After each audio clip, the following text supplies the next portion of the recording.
If you are in securities lending, repo, collateral management, or prime brokerage and believe technology is important to your business, then you need to watch this interview with Broadridge, part 1 of 2.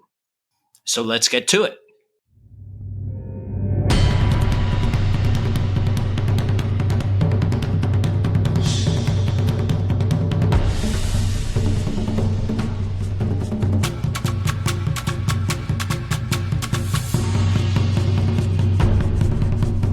Hello and welcome to Episode 1, Season 3 of Pierpoint Perspectives, the Art of Securities Finance. I'm your host, Roy Zimmerhansl, and practice lead at Pierpoint. We're at the first anniversary of launching the podcast, so we're all celebrating at Pierpoint. We were originally planning on launching in March 2020, and then the COVID lockdowns took over and pushed back the launch until June, because rather than being in a proper recording studio, which is what we had planned, the spare bedroom, which became my office earlier, then also doubled as a recording studio. So just like the securities finance industry generally, we've had to adapt and adjust. This is series 3 of the podcast, and we'll be focusing on technology for this entire series. We look at existing providers, new entrants to the market, and how these services are evolving, as well as new entrants and their disruptive factors. We're also expanding the boundaries, so we're going to look at hedge fund servicers and outsourced service providers to asset managers. Now, this might all sound to you like we're straying from the path, but I'd argue exactly the opposite. I don't think most people realize just what a wide reach securities finance has across financial markets, and I'm hoping that we'll bring that across in this series. The other thing that we're bringing in this series is the addition of video. So you'll have a choice for podcast, as you always have done, as well as being able to watch the video interviews of the guests on our YouTube channel. So the choice is yours as to how you want to attend, and we hope you like the addition. Now, we're starting with a great episode with a couple of people from Broadridge. Over the past 18 months, I've had really quite a lot to do with the people there. And I have to say, I've always been very impressed. So I thought Broadridge would be a great place to start. I'm recording this introduction after the episode's finished. So I have to say that, look, spoiler alert, I think it's a great episode and a super way to start. And I continue to be impressed with their general thinking and their approach to the future. So without any further ado, let's get to the show featuring Darren Crowther and Vishal Agarwal. Their LinkedIn profiles are in the show notes, so I'll spare you any more sort of long, detailed introductions, and let's just get right to it.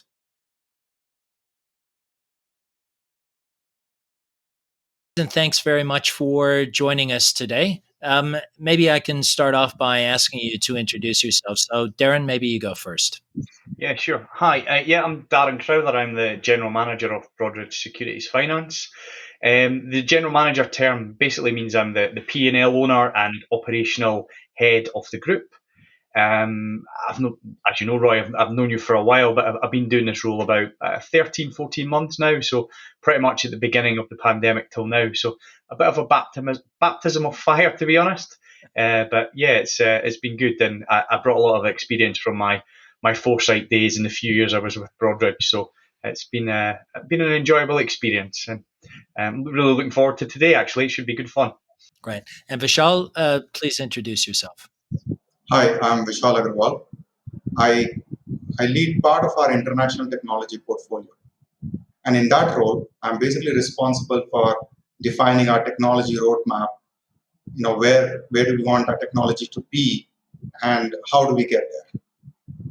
I think I've been in this role for last, I would say 6 months. And before that, I've played other roles. I've been with Broadridge for almost 5 years now. Right, because although the audience is generally securities finance, the truth is I don't really know where securities finance begins and ends these days, because it is pretty much a pervasive part of today's plumbing. So it's all one continuum to me. So, Darren, listen, you started off in your explanation by talking about kind of the future and where people are going and everything. So maybe that's a good place to start. Why don't you tell us, what are your customers talking to you about in terms of where they want to go? Yeah, absolutely. So I guess what we're seeing the same types of questions or asks from clients, and it's probably around a number of themes. So one of them is, how do they keep pace with some of the modern technologies that are out there and use them to the best of their abilities? And you were exactly what you said there about, where does securities finance start and end? There's so much crossover between where data is and how you can use it. That's definitely something we're seeing our customers asking us about, is how we can help with that data that lives in multiple places. There's definitely automation requests, and I use the word automation pretty loosely there. It's really about looking at waste and seeing how can we be more efficient. From a How can the system help be more efficient via automation? Looking at things that are repetitive and that can be turned into robotic processes. Looking for, if you think about 10 years ago, everyone was looking for STP. They were looking for their STP rates to be up at 95%, 98%, etc. Well, that's great, but then what do you do with the last 2%? That relied on people. So as new products come in, your STP rate generally goes down and then it starts to advance again. So how do we speed that up? How do we get new products off the ground quite quickly? And that's where that AI sits in the middle, if you know what I mean. You've got the 80%, you've got the 18% of where AI and robotics can sit in, and there's always going to be the little bit at the top that people need to look at and manually intervene in. So we've got clients asking about those things as well. How do we bring that all together? And then probably the other core theme that we're seeing more within securities finance space than ever before is platforming. So how do I get a platform that helps me, that's a standard way of doing it? So if you think about within the securities finance space about standards, Equilend has kind of become a default standard on how we do things. You've got PIRM, which again are a default standard, but there's still so much grey space in the middle there, especially around systems that people are looking for. Okay, how do I get a standard approach to this that I can use quickly for rolling out new products, new clients, etc.? And a lot of those standards come from technology. They come from the ability to be able to add in volume, add in scale, add in new products in a standard way. And that's definitely something we see a lot of our clients asking for. And then probably the last thing is, customers want, probably the easiest way to describe this, Roy, is, and we're of kind of the similar age groups where, you know, there's the expectation now from younger generation that things are apps. They just work. You can just download them and they work. And they work seamlessly and they work quickly. And I would say that expectation is coming into securities finance and let's just call it the operations segment of settlements and clearing much more now, where people just want the ability to plug something in and to let it play immediately. And that requires investment, because you need your systems to be able to plug into those things. It's all very well having a new app that sits in the outside world that looks fantastic, but if you can't actually get your data to it or your data from it, it's not going to help you. And that's where our customers really have started to ask us, is how do we change their technologies with them to be able to plug into new things quickly. So yeah, there's themes there, and I would say it's the same story across the world now as well. Those themes are all converging into the sort of the same, no matter what jurisdiction people are in. Yeah, that's an interesting question, because one of the real trends over the last 20 years has been the whole idea of outsourcing. So really, where is anyone actually located? Because most firms have units just about everywhere, and it is one kind of continuum of activity, really 24/7, isn't it? Oh, yeah, You see yeah. the demands of people in regions different. Like you're saying now, it's really across the board. Everyone is really heading in the same direction. Was it different historically, or is it just more prevalent now because people talk more about what their demands are? I would say people talk more, and there's been expectations set with other types of industries where they're saying, well, why can't I have the same? If we're able to do it for shopping, if we're able to do it for, your retail stuff that you buy online, whether it's mobile phones, whether it's electricity, whether it's gas, and the reality is most of these systems are 60% the same. So why can't we do it for settlements and clearing? Why can't we have all of these things, no matter what the region? So that's where it's changed a little bit. That the world's got used to working in certain ways, and certain aspects of investment banking and asset management are probably still behind the curve there compared to where they definitely want to get to. And that's key. I think everyone knows where we want to get to. It's just getting there. And that's some of the challenges we can talk about as we go through today's session, which is really interesting.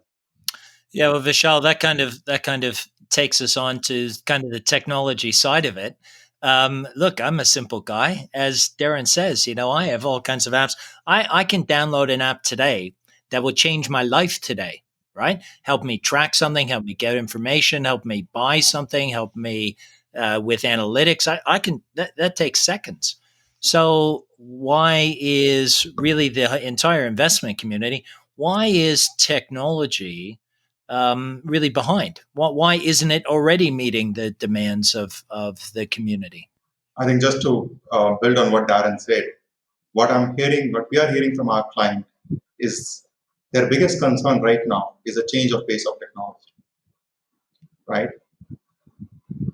They have invested a significant amount in what have now become a legacy system, right? And now they need to improve on it, or modernizing them would require another significant round of investment. At the same time, they have got competitors who are investing very heavily, and they can really undercut our clients by offering better customer experience at a lower cost. So I think historically, we never had that kind of competition where a newcomer can come in and disrupt a large sitting player. But with the advent of technologies, with the advent of, I would say, cloud, artificial intelligence, there are new players coming in which are actually disrupting the technologies. So the incumbents are actually struggling to keep pace with that. We can see a lot of, I would say, concerns and uneasiness in our clients to face off with these newcomers. That's I think is where we see the trend moving towards. And but by its nature, like a fintech, in order for it to succeed, needs to be disruptive. So what you would probably have found 5 years ago is the fintechs were disruptive around the outer core. But over time, we're really seeing that fintechs are starting to eat into the middle, the real nuts and bolts of financial markets, eating into the middle, whether it's settlement, whether it's clearing, whether it's communications, all of these aspects that the companies can come in and start eating into that core now, because the technology is better, it's faster to deploy, and as Vishal said, they can provide a customer experience that probably wasn't there 5 or 10 years ago. And that's the really interesting part, is how the banks keep pace with that themselves. And you probably, like, I've seen articles recently where certain banks have started like fintech hubs or fintech labs where they bring in some of the startup companies and see what they can do with them. That's a really good way the banks actually increasing their velocity to change. Because if they were just building it themselves with the normal banking way of building things, they don't have that same pace as a fintech. So bringing that external experience in is something that's beginning to make change. And it's just about investment. How do you find the investment dollars to do that?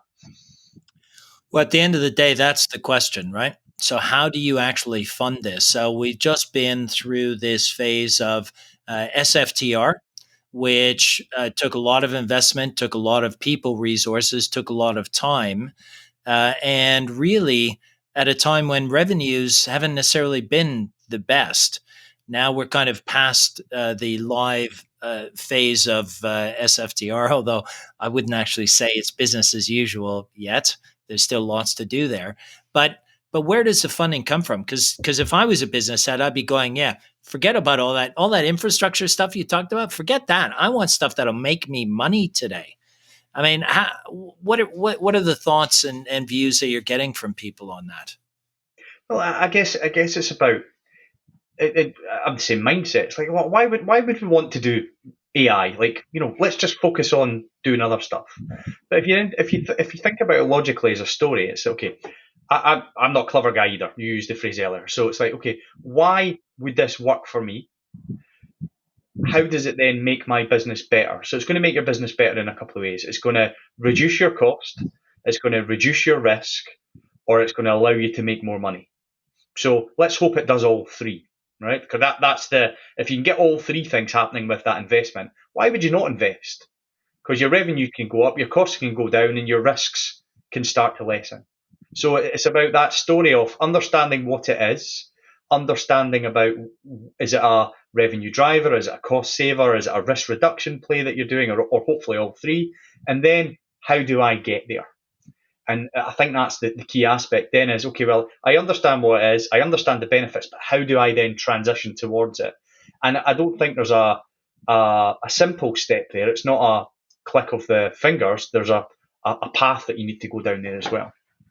Yeah, and I think that's the real challenge. It reminds me a lot of where we've come with collateral over the last sort of 10, 12 years, where, a dozen years ago, if you knew that collateral was spelled with a C instead of a K, you were pretty much an expert.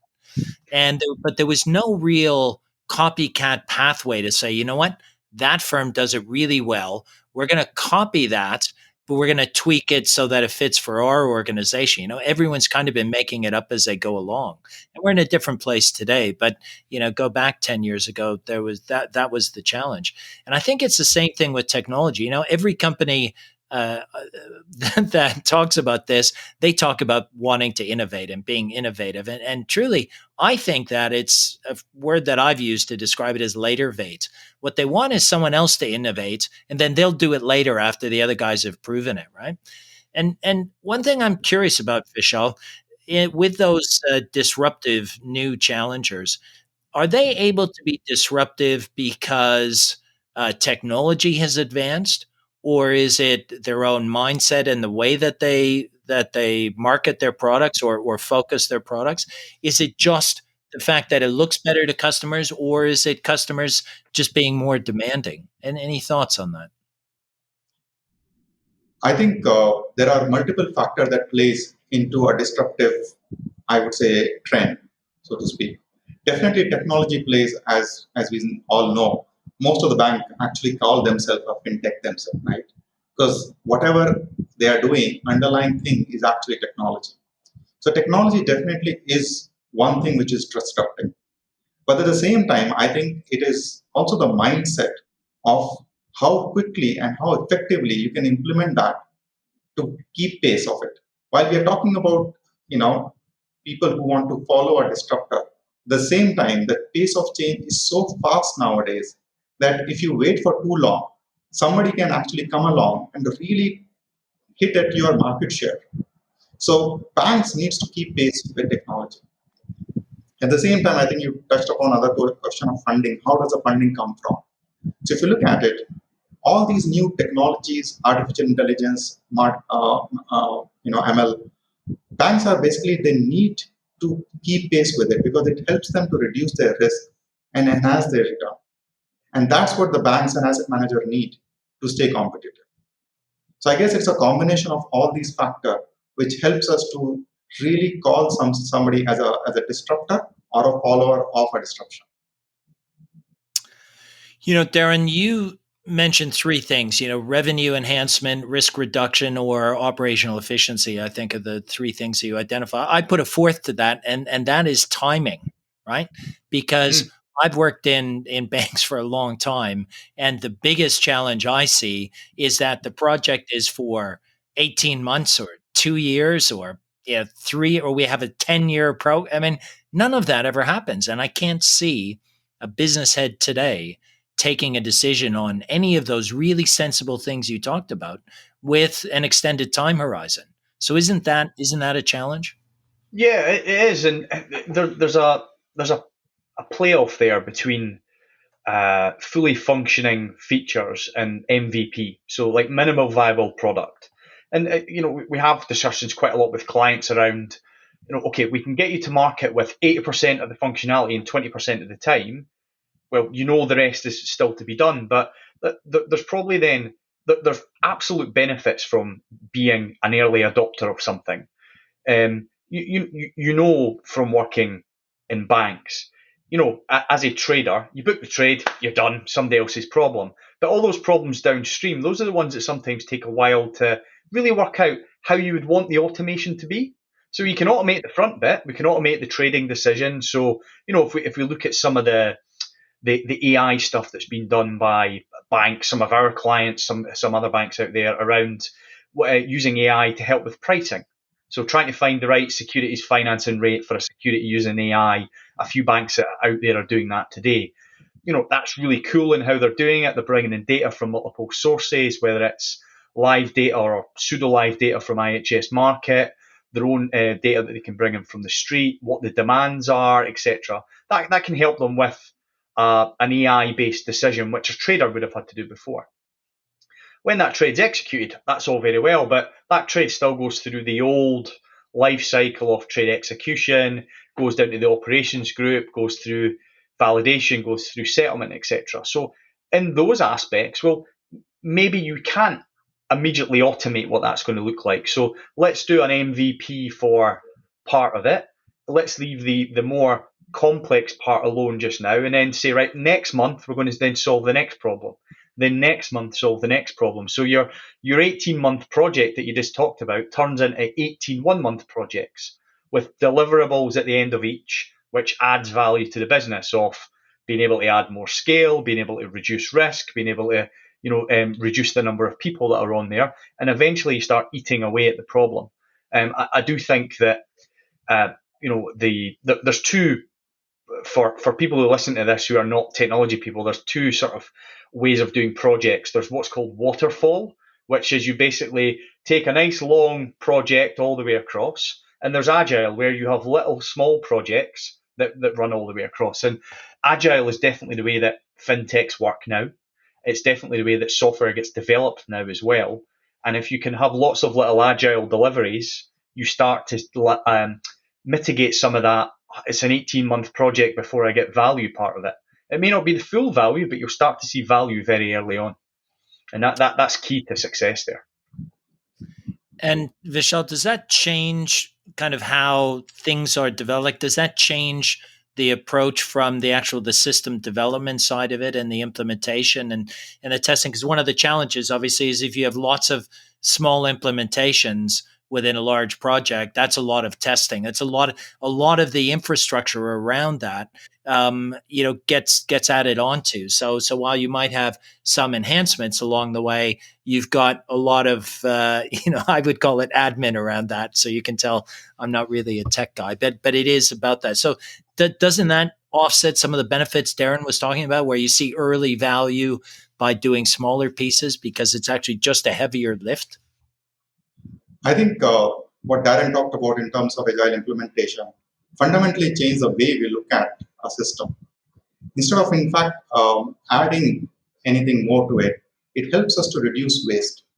More often than not, I think when the client kind of envision a system, large system, they have what we call as a needs and a wish list, right? What agile, the small, as we call it, cycles help us to do is to put and prioritize their needs over their wish list. And as they start seeing value, they have an opportunity to kind of test it, use it, and provide feedback for the later phases, which in my experience has really helped to reduce a lot of waste, which otherwise would have been there if you were to kind of go it in one shot. Mr. Client, this is what you asked for, this is what we provided. But as we know, there always has to be iteration. If you can reduce those iteration sizes, you definitely reduce that waste. So I think it goes the other way around. I mean, and all the overhead, that you talk about in terms of admin and testing, it kind of has got nothing in compared to what it helps us to achieve. Yeah, and I guess maybe from both of you, I guess is that sort of that kind of agile development, is that more beneficial because it's more interactive from beginning to implementation, and so some of the things that would have been spec'd, developed, gone live, and then sort of adjusted because it wasn't quite right. Is that because it kind of gets fixed along the way, so it ends up a better? Yeah, exactly. Like, imagine building a house from plans and never going to visit it yourself. And at the end, on the last day, you go in and go, that's not really what I wanted. That wall is kind of in the wrong place, or I wanted the switches over there, or I wanted the sink here. I know it said on the plan that's what I wanted, but when I went to use it, the sink's too far away from where things are. So having those repeat visits and trying it out as you go allows you to fix it before it's solidified.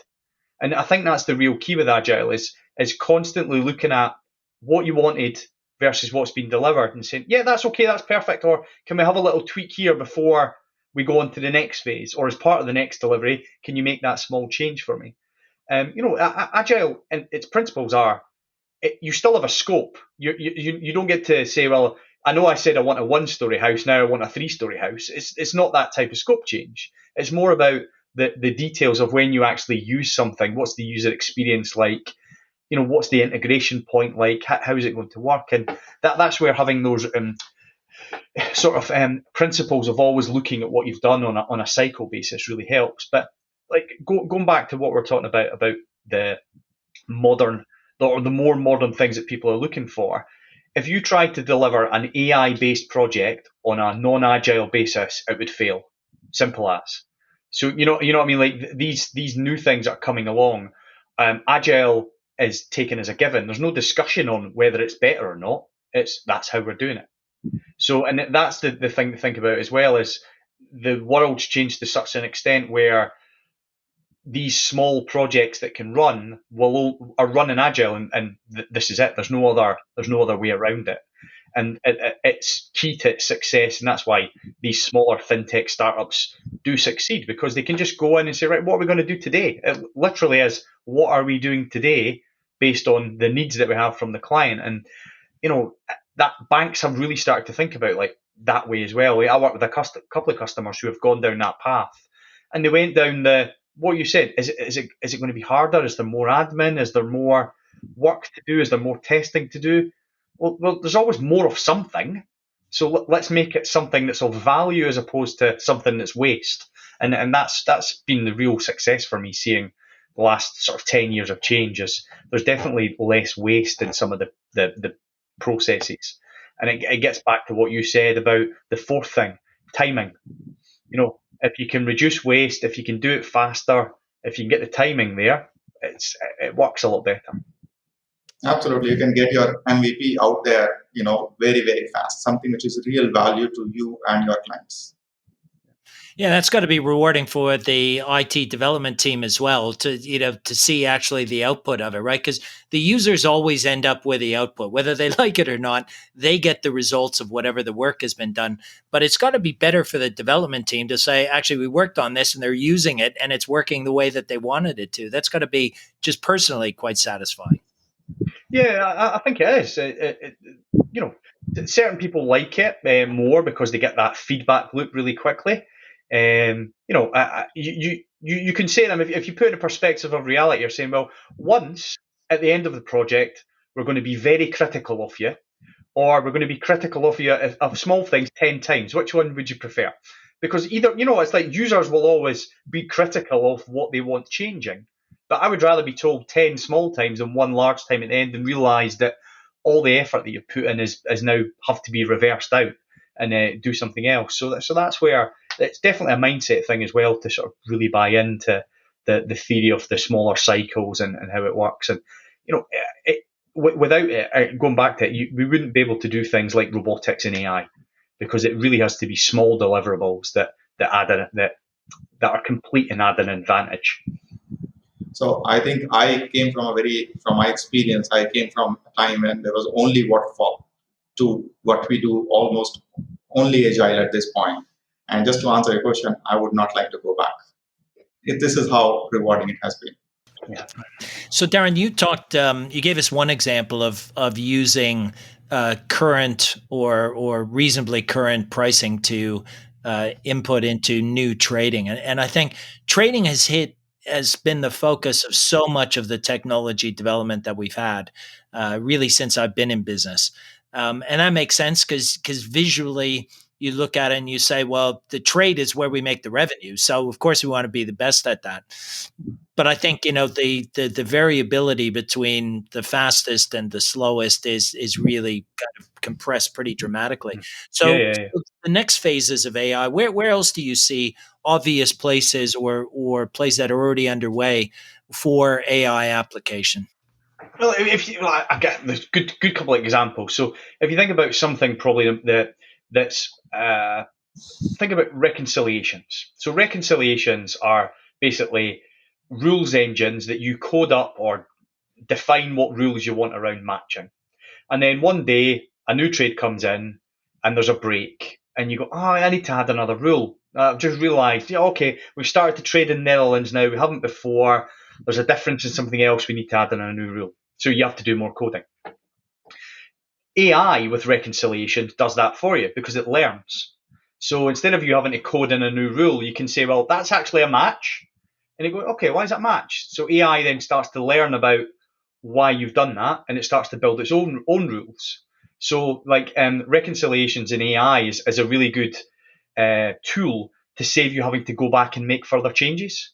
And it helps it learn. And as you add in different types of transactions, it helps it learn. So that's something that we see a number of our clients do at Broadridge within our reconciliations and AI platform. It's other banks do it as well. So, again, we're not inventing AI here. We're reusing. Or I can't remember what phrase you used, but you're not you're just using something now that's standard to help you move forward. So that's definitely something that we see value for. And one of the other ones that we're looking at just now, really, there's a couple of drivers to it. CSDR settlement fails is a big reason for us looking at it. The recently announced shortened settlement cycle for the US, which is probably 2 years out realistically to bring it to T1. So those are going to drive settlement fails undoubtedly, which if you have a settlement fail in a T1 market, that's going to be quite hurtful. So how do you predict it? So using AI to look at previous settlement data to then be able to predict when a trade comes in, is it likely to fail? What's its likelihood as a percentage? What's its, however you want to render that back to the user to say that this trade looks good. Green, amber, red. It could be as simple as that. Green is it's going to go through. Amber is there's a potential here. So what's your mitigation? Red is likelihood very high. What do we need to do? So that yourself, if you traded a certain asset class in a certain country with a certain counterparty, you would probably know if it was going to settle or not, right? That's one trade. We talk about 1 million trades, 2 million trades. A human can't do that anymore, but that's where the AI can really come in and help you. But it's all about data. It's all about being able to get the data feeds live or pseudo live from systems. It's all about being able to bring in data from multiple sources as well. And you'll see, I've read quite a lot of press lately about big data and stuff like that. Like even with SFTR, banks don't have what you would call big data. They just have a lot of data, but it's not, to the size of, think of the regulator getting bombarded with every bank's SFTR. That's the big data size. But for banks themselves, they're going to have a lot of data, but they can use that data for power. How can they commercialize that information they've got to help them with AI? And that's the really cool bit, is if they can bring the data together that they're sending to all sorts of places, there's now tools available to help them reduce their costs, increase their revenue, or reduce their risk.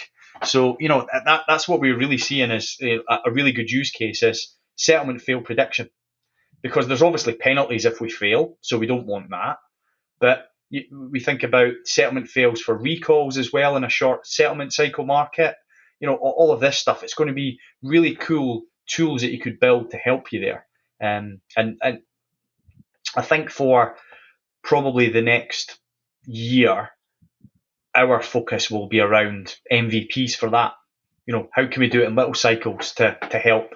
And I used the term green, amber, red there, but it's the start of, how do users then want to see it? If I just show you a traffic light to begin with, and you say, yeah, but I want more detail. Okay, how do you want it visualized? And then we go through another cycle of visualizing that data to them, or showing them in a different way, or different dashboards and stuff like that. So some cool stuff to come on the operational side if we have the data. Yeah, but look, in the earlier days when we were trying to introduce the concept of AI and robotics, and staff were really skeptical, it's like all these things do is just replicate what people do. And as you point out, it's more a question about the scale and the speed at which it happens. But the reality is it all has to start with understanding how the business works and what you do if this happens and what you do if that happens, and then learning from that. But Vishal, I'm curious how much of the ability that we have to be even talking about these ideas is because of new technology development. Is it that technology is getting better, or our thought processes and where we can apply technology improving? I think it's definitely a combination of both. AI per se has been around, I know, at least for 20 years, right? It's just that now we have find a lot more use cases of where to apply artificial intelligence. So I think that's a business part of it. So business now understand and recognizes how AI can be used to get advantage of at various places. The other part is definitely technology. And as we talk about it, right, we have seen our clients, banks doing a lot of experiments, POCs, pilots around it. But I think the key right now is to how do they take those experiments and get them to a successful enterprise-wide implementation. And that's, I think, requires for AI, I think the two things that is needed is data and computing power. Yeah. So, and like just your point there, Vishal, if you think about some of the press that I've seen lately about Just Eat and Amazon using AI to help their drivers, to help stock the vans with the drivers to know what they're going to deliver, knowing the traffic flows, knowing what kind of building that it is that they're delivering into, so they know how long it's going to take someone to get out of the van, get the parcel, take it up 4 flights of stairs, bring it back again. All of that data has then helped them build the best route for delivery for each driver. Now, that's a use case. Like, that use case has always existed, but now there are so many deliveries now. This is a really valid use case, but they're using, as you said, computing power and technology for something that's already proven in a different way. So it's all about a mindset change. And when I read that, I thought that's amazing to be able to bring all that data together from different sources, whether it's the guy's PDA, where he's saying, right, I've got the parcel that I'm scanning in the van. How long does it take me to get to that location? On foot, all that stuff makes a massive difference. So it's about pulling it all together into a really valid use case. But yeah, the power of technology on the back of it is then key.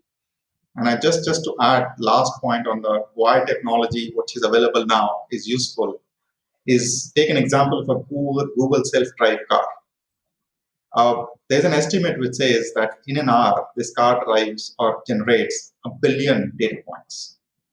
So if you were to imagine that car running on the road, if you need to make that happen, you need to be able to transfer those billion data points from the car to a processing somewhere, with a huge processing capacity, and be able to make those decisions very quickly and bring them back to the car. That technology was unimaginable just, I would say, 5 or 10 years back. It's just the advent of the communication technology and the clouds, which is making it happen, other than the fact that we have typically started to identify a lot more use cases.